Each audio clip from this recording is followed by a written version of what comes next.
ശബരിമല സ്വർണ്ണക്കൊള്ളയിൽ പുതിയ എഫ്ഐആർ ഉണ്ടാകില്ല. 2025 സ്വർണം പൂശൽ 2019 സ്വർണ്ണക്കൊള്ളയ്ക്കൊപ്പം ചേർത്ത് അന്വേഷിക്കും. അതേസമയം ശബരിമലയിൽ നിന്ന് കൊള്ളയടിച്ച സ്വർണം എത്രയെന്ന് വ്യക്തമായെന്നും SIT പറയുന്നുണ്ട്. ശാസ്ത്രീയ പരിശോധനാ ഫലം വന്നതോടെ വേഗത്തിൽ കുറ്റപത്രം നൽകാൻ ഹൈക്കോടതി നിർദ്ദേശവും നൽകിയിട്ടുണ്ട്. ബിനിൽ വിവരങ്ങളുമായി നമുക്കൊപ്പം ചേർന്നിട്ടുണ്ട്. ബിനിൽ, കുറ്റപത്രം നൽകാൻ വൈകാൻ കാരണം അതിന്റെ ശാസ്ത്രീയ പരിശോധനാ ഫലം ലഭിക്കാത്തതാണ്. അത് കിട്ടി, ഇനി എപ്പോൾ കുറ്റപത്രം?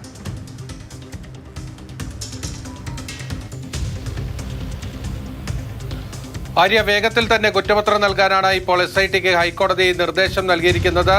നാഷണൽ മെറ്ററോളജിക്കൽ ലാബറട്ടറിയിൽ നിന്നുള്ള പ്രധാനപ്പെട്ട ശാസ്ത്രീയ പരിശോധനാ റിപ്പോർട്ട് ലഭ്യമായത് 6/7/2026 അതായത് ഈ മാസം 6-ാം തീയതിയാണ് ആ റിപ്പോർട്ട് ലഭ്യമായത്. ആ റിപ്പോർട്ട് കിട്ടിയതിന് ശേഷം കഴിഞ്ഞ 9-ാം തീയതി മുതൽ 11-ാം തീയതി വരെ ഈ കേസ് അന്വേഷിക്കുന്ന SIT സംഘം ജംഷഡ്പൂരിലെ കേന്ദ്ര ലാബിലെത്തി ബന്ധപ്പെട്ട ശാസ്ത്രജ്ഞരെ നേരിട്ട് കണ്ട് അവരിൽ നിന്ന് ഈ റിപ്പോർട്ടുമായി ബന്ധപ്പെട്ട കൂടുതൽ വിശദാംശങ്ങൾ തേടി. അങ്ങനെയാണ് ഈ കേസിന്റെ ഒരു പര്യവസാനിയിലേക്ക് എത്തുന്നത്. എത്ര സ്വർണമാണ് ശബരിമലയിൽ നിന്ന് നഷ്ടപ്പെട്ടത് എന്നത് കൃത്യമായി മനസ്സിലായിട്ടുണ്ട് എന്നതാണ് ഇപ്പോൾ വ്യക്തമാകുന്നത്. അതായത് വിജയ് മല്യ നേരത്തെ സ്വർണം പൂശിയപ്പോൾ എത്രമാത്രം സ്വർണം ഓരോ പാളികളിലും ഉണ്ടായിരുന്നു എന്നത് ഈ ശാസ്ത്രീയ പരിശോധനയിലൂടെ കണ്ടെത്തി കഴിഞ്ഞു. ഒപ്പം തന്നെ 2019 സ്മാർട്ട് ക്രിയേഷൻസിൽ വെച്ച് സ്വർണം പൂശിയപ്പോൾ എത്ര സ്വർണം ഉണ്ടായിരുന്നു, പൂശിയിട്ടുണ്ട് എന്നതിലും വ്യക്തത വന്നിരിക്കുന്നു. അപ്പോൾ നഷ്ടപ്പെട്ട സ്വർണത്തിന്റെ കണക്കിലേക്ക്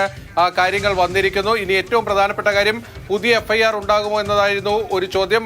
പുതിയ FIR ഉണ്ടാകില്ല.